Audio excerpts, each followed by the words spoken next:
नमस्कार, मी सारिका. S9च्या बातमीपत्रात आपलं स्वागत. एक नजर आजच्या ठळक घडामोडींवर. ठाणे परिवहन सभापती पदाच्या निवडणुकीत भाजपचे अजय जोशींचा आघाडीला पाठिंबा. पुन्हा एकदा सेनेसोबत दगाबाजी. भांडूपमध्ये सांस्कृतिक साई भजन मंडळाची पालखी पदयात्रेस आजपासून शुभारंभ. सॅटर्डे क्लब ऑफ ग्लोबल ट्रस्टच्या वतीने घंटाळी मैदानात उद्योजक प्रदर्शनाचे भव्य आयोजन. सॅटर्डे क्लब ऑफ ग्लोबल ट्रस्टच्या वतीने सर्व उद्योजकांना एकत्र आणण्याकरता प्रदर्शन मेळाव्याचे आयोजन ठाण्यात करण्यात आले आहे. सर्व उद्योजकांना एकाच धर्तीवर आणण्याच्या उद्देशाने हा उपक्रम घंटाळी मैदानात राबवण्यात आला आहे. एकूण 63 स्टॉल्स येथे उभारण्यात आले असून 60 उद्योजकांचा यामध्ये सहभाग आहे. ज्वेलरी, खाद्यपदार्थ, यंत्रसामुग्री, ड्रेस मटेरियल, एसके हॉलिडेज यांसारखे विविध स्टॉल्स येथे उभारण्यात आले आहेत. सॅटर्डे क्लब ऑफ ग्लोबल ट्रस्टच्या ट्रेझरर माधुरी पातकर यांनी या प्रदर्शनाची माहिती दिली. आम्ही दरवर्षी कन्झ्युमेक्स नावाने एक्झिबिशन घंटाळीला भरवत असतो आणि या कन्झ्युमेक्समध्ये वेगवेगळ्या प्रकारचे स्टॉल असतात. साधारणतः खाण्याचे स्टॉल आहेत, रेडीमेड पॅकेटचे स्टॉल आहेत, काही बॅग्स आहेत, पर्सेस आहेत किंवा आपलं वास्तुशास्त्र आहे त्याबद्दल स्टॉल आहेत किंवा काही मॅजिक ब्ल्यूसारखी प्रॉडक्ट आहेत त्याच्याबद्दल स्टॉल आहेत, सोप्स आहेत. असे जे जे घरगुती वस्तू लागतील रोजच्या आपल्यासाठी असेल. साधारण या मैदानात आमचे 60 स्टॉल आहेत आणि मला सांगायला अतिशय आनंद होईल की 60च्या स्टॉल आमचे बुक झालेले आहेत यावर्षीसुद्धा आणि दरवर्षी ते अतिशय सक्सेसफुल रीतीने बुक होतात. सॅटर्डे क्लब ग्लोबल ट्रस्ट ही संस्था छोट्या उद्योजकांसाठी कार्य करणारी संस्था आहे. मोठ्यांना मदत करणारे बरेच जण असतात पण लहान उद्योजकांना पुढे घेऊन जाण्यासाठी ही संस्था आहे. हा ठाण्या चॅप्टरतर्फे आहे. अशी प्रत्येक शहरांमध्ये चॅप्टर आहे. डोंबिवली, भांडूप, मुलुंड, जळगाव, भुसावळ इथपर्यंत आपले चॅप्टर आहे आणि प्रत्येकजण छोट्या उद्योजकांचं नेटवर्क वाढवणं हा यामागचा उद्देश आहे. 25 डिसेंबरपर्यंत हे प्रदर्शन येथे भरविले आहे. Sarika Salunkhe, S9 news, Thane. विकास मंडळ साई विहार तर्फे आयोजित आंतरशालेय बुद्धिबळ स्पर्धा भांडूपच्या पराग विद्यालयात संपन्न. बुद्धिबळ म्हणजे 64 घरांचा खेळ. जागतिक पातळीवर चमकणारे भारतीय खेळाडू आपल्याला अभावानेच पाहायला मिळतात. माजी विश्वविजेता विश्वनाथ आनंदनंतर कोण हा प्रश्न आपल्याला नेहमीच पडत असतो. 64 घरांच्या या खेळासाठी प्रचंड मेहनत, उच्च दर्जाचे प्रशिक्षण लागते. भारतात या सर्व सुखसुविधांची वणवा आहे. याच प्रश्नाचा धागा पकडून भांडूप साई विहार मधील विकास मंडळ गेली कित्येक वर्षे पराग विद्यालयामध्ये मोफत बुद्धिबळ प्रशिक्षण केंद्र चालवित आहे, अशी माहिती संस्थेचे प्रदीप सावंत यांनी दिली. सर्वसामान्य लोक आहेत लोअर मिडल क्लास, मुलांना बाहेर जाणं शक्य नसतं, इंटरनेट वगैरे जास्त असते.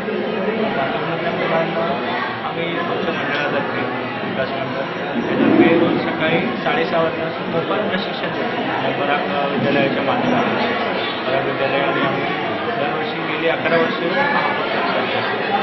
तर त्याचा एक भाग म्हणून दरवर्षी स्पर्धेच्या आयोजन असतो. यावर्षी 120 एंट्री आल्या आहेत. मुंबई, उपनगर, पालघरपासून बदलापूर, न्यू पनवेल आलेले आहेत. आमच्या पराग शाळेमध्ये तर आम्ही याच्यातून काय म्हणजे मोफत प्रशिक्षण आज विद्यालयाकडून आम्ही एंट्री कुठल्याही प्रकारची घेत नाही. ह्या सगळ्याचं श्रेय हे आपले पराग शाळेचे जे संस्थापक आहेत ते बाळकृष्णजी बनेशे यांच्या सहकार्यानेच होत आहे. तर असेच आमचे नेहमी आम्ही जी स्पर्धा आयोजित करतो तर आता इंटरनॅशनल बँकची स्पर्धा आम्ही भांडूपमध्ये घ्यायचं स्वप्न आहे. ते पण शेतीच्या आशीर्वादाने आमचं पूर्ण होईल. या विद्यार्थ्यांसाठी विकास मंडळातर्फे आंतरशालेय बुद्धिबळ स्पर्धेचे आयोजन करण्यात आले आहे. भांडूपच्या पराग विद्यालयामध्ये झालेल्या या स्पर्धेमध्ये सुमारे 200 स्पर्धकांनी सहभाग नोंदविला. पराग विद्यालयाच्या विद्यार्थ्यांबरोबरच मुंबई उपनगरातील विविध शाळांतील स्पर्धकांचाही सहभाग येथे लाभला. 7 वर्षाखालील गट, 12 वर्षाखालील व 12 वर्षावरील गट अशा 3 गटात रंगलेल्या या स्पर्धेची सुरुवात बुद्धिदात्या गणपती आणि विद्येची देवी सरस्वती यांच्या पूजनाने करण्यात आली. ही स्पर्धा मर्यादित वेळेची असल्याने सर्व स्पर्धकांनी आपल्या प्रतिस्पर्ध्यासमोर विविध आक्रमक चाली रचत डावाची सुरुवात केली. उत्तरोत्तर रंगत आलेल्या या स्पर्धेत सर्व स्पर्धकांनी आपले कौशल्य पणाला लावले. 12 वर्षावरील वयोगटात विजयी ठरलेल्या अंधेरीच्या हर्ष सोळंकीने काळ्या मुहऱ्यानिशी डावांची सुरुवात करत E5 पोझिशनने सुरुवात केली आणि प्रतिस्पर्ध्यावर विजय मिळवल्याची माहिती S9शी बोलताना दिली.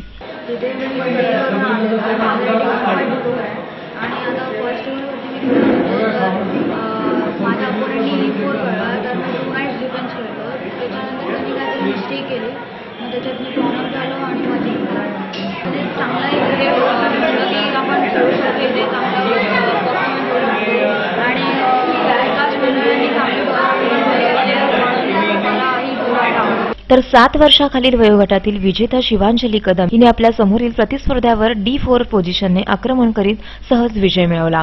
अवघ्या 6 वर्षाच्या शिवांजलीने समोरील प्रतिस्पर्ध्याने E5 पोझिशनने सुरुवात करूनही त्याच्यावर अवघ्या काही मिनिटातच विजय मिळवला. व्हिडिओ जर्नलिस्ट योगेश मोहावडेसह कौस्तुभ दरवेस, S9 न्यूज, मुंबई. S9च्या बातमीपत्रात वेळ झाली अल्पशा विश्रांतीची.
ठाणे महानगरपालिका हद्दीत घर घेताय का?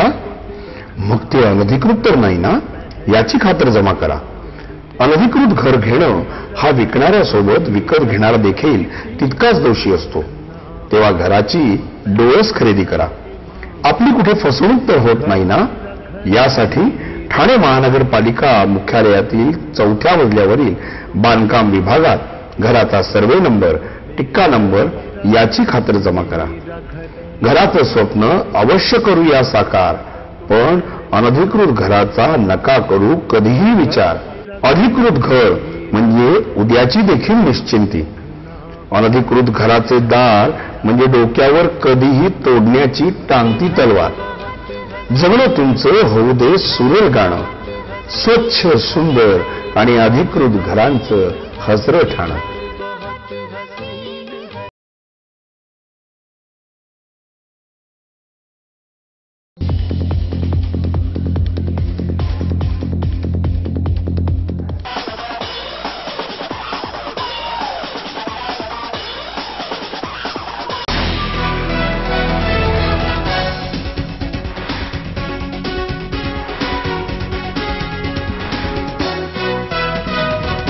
S9च्या बातमीपत्रात आपलं स्वागत.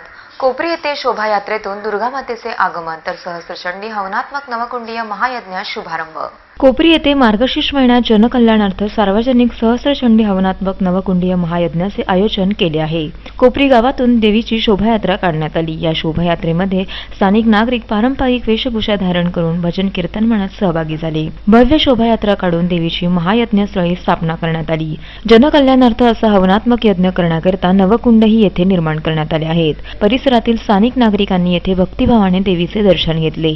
बालयोगी संत श्री धर्मदासजी महाराज यांच्या अध्यक्षतेखाली हे सर्व हवनकुंड येथे केले जाणार असून त्यांनी या संदर्भातील माहिती S9शी बोलताना दिली.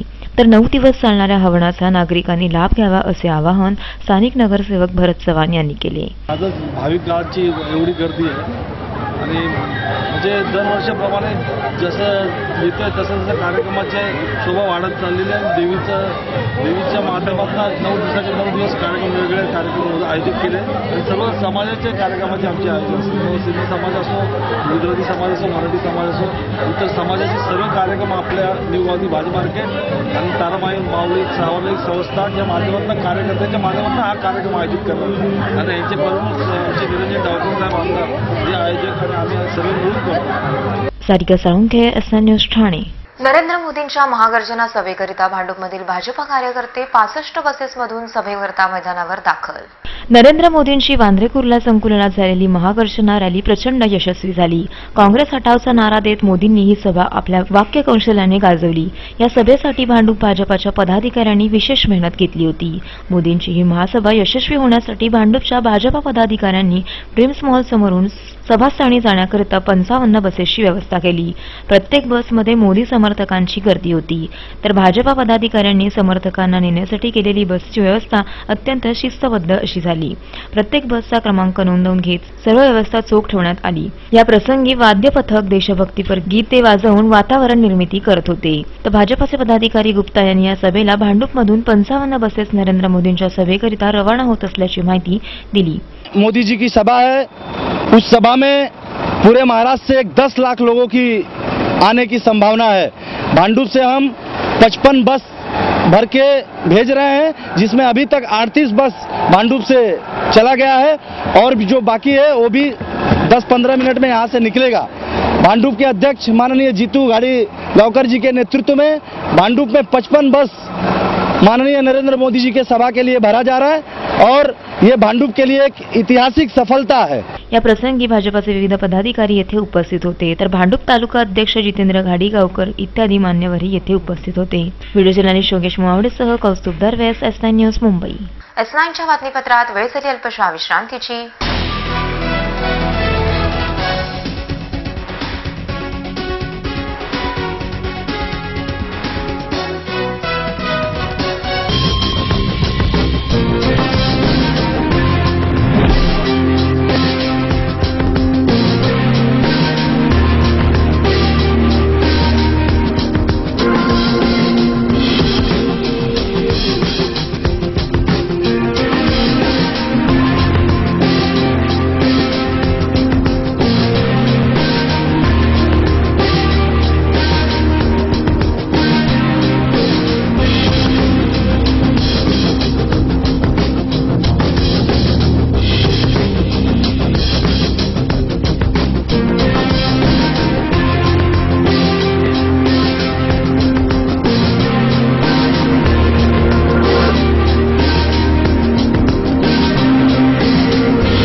ठाणे महानगरपालिका हद्दीत घर घेताय का? मग ते अनधिकृत तर नाही ना, याची खातर जमा करा. अनधिकृत घर घेणं हा विकणाऱ्यासोबत विकत घेणारा देखील तितकाच दोषी असतो. तेव्हा घराची डोळस खरेदी करा. आपली कुठे फसवणूक तर होत नाही ना, यासाठी ठाणे महानगरपालिका मुख्यालयातील 4थ्या मजल्यावरील बांधकाम विभागात घराचा सर्वे नंबर, टिक्का नंबर याची खातर जमा करा. घराचं स्वप्न अवश्य करूया साकार, पण अनधिकृत घराचा नका करू कधीही विचार. अधिकृत घर म्हणजे उद्याची देखील निश्चिंती. अनधिकृत घराचे दार म्हणजे डोक्यावर कधीही तोडण्याची टांगती तलवार. जगणं तुमचं होऊ दे सुरेल गाणं, स्वच्छ सुंदर आणि अधिकृत घरांचं हसरं ठाणं.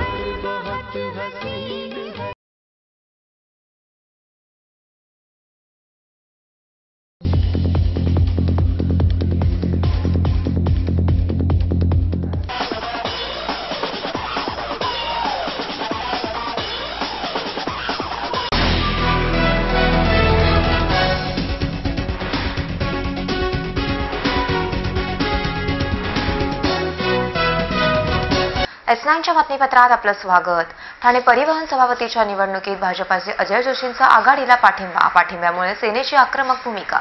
ठाणे परिवहन सभापती पदाची निवडणूक ही राजकीय डावपेचांनी चांगलीच रंगली. परिवहन सभेचे सदस्य भाजपाचे अजय जोशी यांच्या मतदानावर सर्व निवडणूक अवलंबून होती. मात्र ऐन मतदानाच्या वेळी भाजपाचे अजय जोशी यांनी लोकशाही आघाडीला पाठिंबा दिल्याने सेनेमध्ये चांगलीच संतापाची लाट पसरली. भाजपाचे उपमहापौर मिलिंद पाटणकर यांना सेना भाजपच्या नेत्यांनी केबिनमध्ये घुसून शिवीगाळ करीत मारहाणी करण्याचा प्रयत्न केला. ठाणे महानगरपालिकेच्या आवारात काही अनुचित प्रकार घडू नये याकरिता सकाळपासूनच येथे पोलीस बंदोबस्त तैनात करण्यात करण्यात आला. तर अजय जोशींनी ऐनवेळी केलेल्या बंडखोरीमुळे सेनेला पुन्हा एकदा आघाडीकडून चपराक बसली. लोकशाही आघाडीच्या नेत्यांनी या सर्व प्रकारानंतर उमेदवार शैलेश भगत व पाठिंबा देणारे अजय जोशी यांना पालिकेबाहेर नेऊन जल्लोष केला. अजय जोशी व उपमहापौर मिलिंद पाटणकर यांच्या दगाबाज भूमिकेमुळे भारतीय जनता पार्टी व सेनेमध्ये संतापाची लाट पसरली असून कार्यकर्त्यांनी उपमहापौरांच्या राजीनाम्याची मागणी करून त्याशिवाय पाठ सोडणार नाही असा इशाराही दिला आहे. एकंदर जनतेने विश्वासाने लोकप्रतिनिधी म्हणून निवडून दिलेले हे सत्ताधारी पदांकरिता अशी हाणामारी करीत राजकीय डावपेच खेळत असून ही ठाणेकरांकरिता लाजिरवाणी बाब आहे. व्हिडिओ जर्नलिस्ट शोभेश मुवावडेसह सारिका साळुंखे, एसएन न्यूज ठाणे. सांस्कृतिक साई भजन मंडळाची पालखी शिर्डीला रवाना. भांडुपकर रंगलेत साई भक्तीत. डिसेंबर महिना म्हटलं की लगबग सुरू होते ती शिर्डीला पायी चालत जाणाऱ्या साई भक्तांची. मुंबईच्या विविध भागातून निघणाऱ्या साईबाबांच्या पालख्यांसोबत शेकडो साई भक्त शिर्डीला पायी चालत जातात. भांडूप पश्चिमेच्या गणेशनगरमधील सांस्कृतिक साई भजन मंडळाची साई पालखी आज शिर्डीसाठी रवाना झाली. साई मंदिरात साईबाबांच्या मूर्तीची पूजा करून साई पालखीची वाजत गाजत मिरवणूक काढण्यात आली. नाशिक बाजा ब्रास बँडच्या तालात मिरवणूक संत गतीने पुढे सरकत होती. साईबाबांच्या पालखीसोबत जाणारे शेकडो साई भक्त असले तरीही हजारांच्या संख्येने साई भक्त पालखीला 4 पावले सोबत करण्यासाठी रस्त्यावर आले होते. भांडूप परिसरातील सर्व रस्ते साई भक्तांनी आज फुलून गेले. तर साईबाबांच्या पालखीसोबत शिर्डीपर्यंत पायी जाणाऱ्यांना तब्बल 7 दिवस लागतात. या पालखीमध्ये तरुण तसेच वरिष्ठ नागरिकही मोठ्या प्रमाणात सहभागी झाले होते. विविध अडचणींवर मात करत साईबाबाच आम्हाला शिर्डीपर्यंत घेऊन जातात अशी भाविकांची श्रद्धा आहे. साईबाबांची पालखी म्हणजे सामाजिक एकतेचा संदेश असून आजच्या विविध अंगी समाजाला एकत्र जोडून ठेवणारा कार्यक्रम म्हणजे साईबाबांची पालखी. साईबाबांच्या आशीर्वादानेच आम्हाला शिर्डीपर्यंत पायी चालत जाण्याची प्रेरणा मिळते आणि त्याचबरोबर येणाऱ्या काळातही अशीच प्रेरणा साईबाबा आम्हाला देतील अशी भावना सांस्कृतिक साई भजन मंडळाचे सुधीर राणे यांनी व्यक्त केली. पालखीला अनुभव असा आला की एक काळ असा होता भांडूपमध्ये कुठे ना कुठेतरी विरोध चालू होता, काही ना काही कारणामुळे क्लेश चालू होते. परंतु 99 साली पालखी सुरू झाली आणि या पालखीच्या माध्यमातून सगळे साई भक्त एकत्र झाले आणि मग प्रत्येकजण आपला राग विसरला, रुजवा विसरला आणि एकमेकाच्या खेळीमेळीच्या वातावरणामध्ये भांडूपची निर्मिती व्हायला लागली. आणि अशी बाबांची शिकवण आहे की सर्व धर्म समभाव सद्भावना यात्रा त्याच्यातून सगळ्यांची मनं एकत्र मिळाली आणि प्रत्येकजण आपापल्या कार्यामध्ये किंवा व्यवसायामध्ये एकमेकाला मदत करू लागला आणि तरुण पिढीची चांगली एक सुसंगत मिळाली. आणि हा जे परिवर्तन आहे बाबांच्या कृपा आशीर्वादाने या पालखीच्या माध्यमातून आलं असं आम्हाला वाटतं. आणि हा एक मोठा अनुभव घेऊन पुढे असं वाटतं की जर आपण अशाच प्रकारे कार्य करत राहिलो अत्यंत प्रामाणिकपणे तर समाजामध्ये बाबांच्या शिकवणीप्रमाणे बराच काही फरक पडू शकेल असा विश्वास वाटला. आणि म्हणून सर्व साई भक्त म्हणून बाबांच्या मार्गदर्शनाखाली संपूर्ण या पालखीचं आयोजन नियोजन साईबाबांच्या माध्यमातूनच होतं. आम्ही कोणी नाही, आम्ही खाली साई भक्त आहोत, आम्ही निमित्त आहोत. आणि तुमच्यासारख्या प्रसारमाध्यमांनी अत्यंत चांगल्या प्रकारे लोकांपर्यंत हा संदेश पोहोचवतात आणि यामुळे या पालखीमध्ये 14 वर्ष आणि 15 वर्ष चालू वाटलं. जर बाबांनी ताकद दिली, शक्ती दिली तर हेच कार्य असंच अखंड चालू राहील. आम्ही असो किंवा नसो अशीच कार्य बाबांकडे होत राहतील असा आमचा विश्वास आहे. व्हिडिओ जर्नलिस्ट चेतन सावंतसह कौस्तुभ दरवेस, एसएन न्यूज मुंबई. शेवटी पुन्हा एक नजर आजच्या ठळक घडामोडींवर. ठाणे परिवहन सभापतीपदाच्या निवडणुकीत भाजपाचे अजय जोशींचा आघाडीला पाठिंबा, पुन्हा एकदा सेनेसोबत दगाबाजी. भांडूपमध्ये सांस्कृतिक साई भजन मंडळाची पालखी पदयात्रेस आजपासून शुभारंभ. S9च्या बातमीपत्रात इथेच थांबू. तोपर्यंत नमस्कार.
महानगरपालिका हद्दीत घर घेताय का? मग ते अनधिकृत तर नाही ना, याची खातर जमा करा. अनधिकृत घर घेणं हा विकणाऱ्यासोबत विकत घेणारा देखील तितकाच दोषी असतो. तेव्हा घराची डोळस खरेदी करा. आपली कुठे फसवणूक तर होत नाही ना, यासाठी ठाणे महानगरपालिका मुख्यालयातील 4थ्या मजल्यावरील बांधकाम विभागात घराचा सर्वे नंबर, टिक्का नंबर याची खातर जमा करा. घराचं स्वप्न अवश्य करूया साकार, पण अनधिकृत घराचा नका करू कधीही विचार. अधिकृत घर म्हणजे उद्याची देखील निश्चिंती. अनधिकृत घराचे दार म्हणजे डोक्यावर कधीही तोडण्याची टांगती तलवार.